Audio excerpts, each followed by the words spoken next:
pour une nouvelle vidéo et aujourd'hui ce sera un point lecture sur les dernières BD que j'ai lues. La toute première BD que je vous présente, donc, ce sont les carnets de cerises aux éditions Soleil, collection Métamorphose, et c'est le tome 4, La déesse sans visage, écrit par Jory Chamblin et Aurélie Néret. Donc les carnets de cerises, je pense que il me semble que je vous en ai déjà présenté. C'est une petite série de BD jeunesse que j'aime beaucoup. Déjà, de par la couverture qui est très jolie, je la trouve vraiment très chouette. Les dessins sont vraiment magnifiques. Moi, quand je lis une BD, il faut que les dessins me plaisent. Donc déjà, ça présentait sous forme comme ceci. Donc j'espère que vous verrez bien, c'est comme un carnet à la base. Et ensuite, on retrouve les dessins de la BD comme ça. Et franchement, je trouve qu'ils sont vraiment très jolis. L'histoire est vraiment aussi très mignonne. Donc c'est une histoire très émouvante pour plusieurs raisons. Déjà, l'intrigue en elle-même, là on va retrouver Cerise, donc qui part en vacances avec sa maman.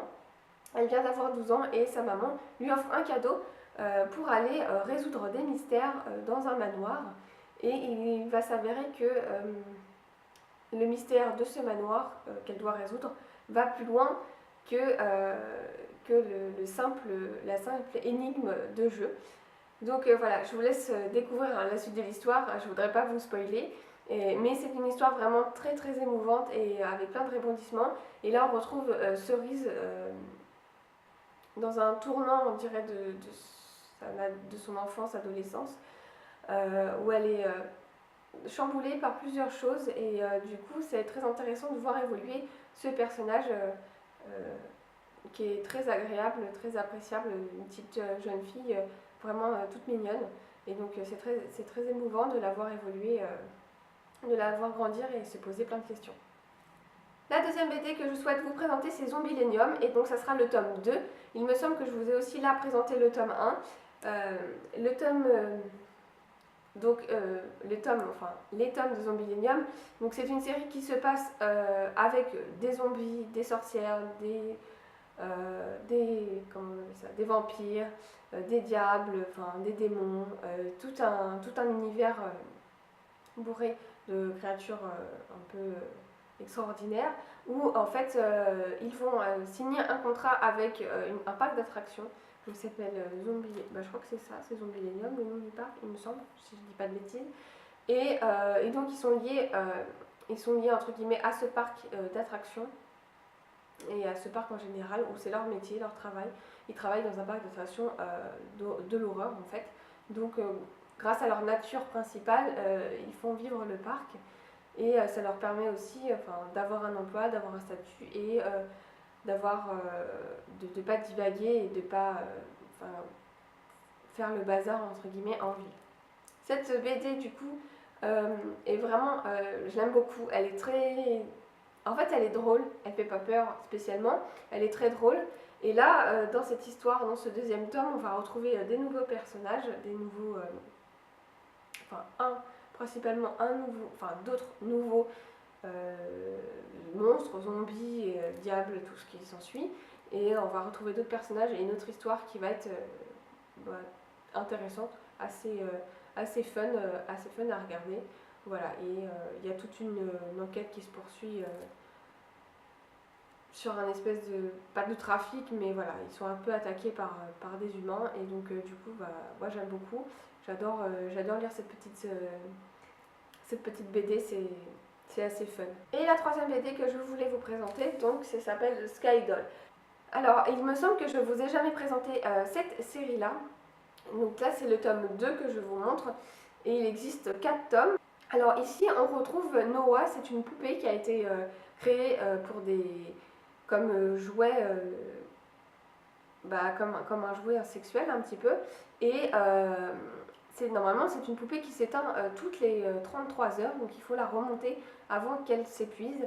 Et normalement les poupées se souviennent pas de leurs rêves et se souviennent de rien, et là Noah, c'est une poupée qui se souvient de ses rêves, qui a une personnalité vraiment très marquée, des sentiments.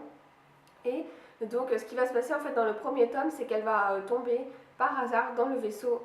Alors je sais plus son prénom. Mince, je sais plus son.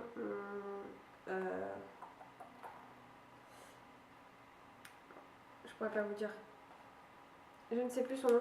Elle va tomber dans la vaisseau de 2 personnes qui sont en mission pour la papesse, parce qu'en fait on parle de papesse qui règne en fait sur une ville, la papesse Ludovic.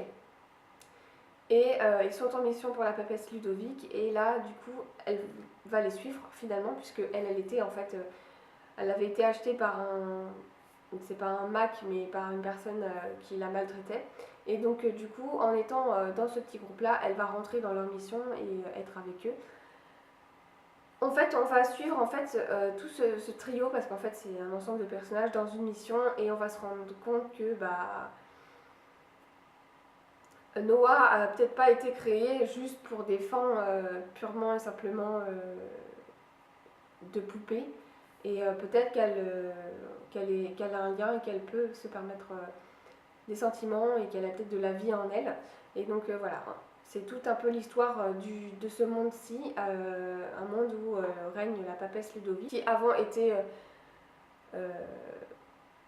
dirigée par la papesse Agap, qui est défunte. Elle a été, alors a priori de ce qu'on apprend, elle a été tuée par la papesse Ludovic, il me semble, si je dis pas de bêtises. Mais voilà, il y a toujours une certaine rébellion qui se met en place vis-à-vis de la papesse Ludovic, et donc du coup voilà, il se passe pas mal de choses autour de ça, et il y a 2 personnages qui sont en mission pour la papesse Ludovic, et ils vont rencontrer donc cette Noah qui est peut-être pas une poupée ordinaire. J'ai hâte de pouvoir lire la suite. Je vais vous montrer quand même les planches, parce que ça vaut le détour franchement. Les BD c'est surtout pour les dessins. Vous voyez un petit peu voilà, les dessins. J'aime beaucoup la couverture aussi. Je trouve ça vraiment très sympa. C'est assez chouette hein, comme série. Je connaissais pas, c'est un peu une série un peu fantasy, fantastique. Voilà, je vais vous montrer d'autres planches comme ceci. Et je trouve ça assez chouette comme série, j'aime beaucoup. Voilà, c'est tout pour cette vidéo, j'espère qu'elle vous aura plu. Si vous aimez bien les vidéos BD, n'hésitez pas à mettre un commentaire ou à mettre un petit pouce en l'air. J'espère que ça vous aura plu. N'hésitez pas vous à me donner des titres de BD, des noms d'auteurs que vous aimez bien lire. Et puis je vous dis à une prochaine. Bye!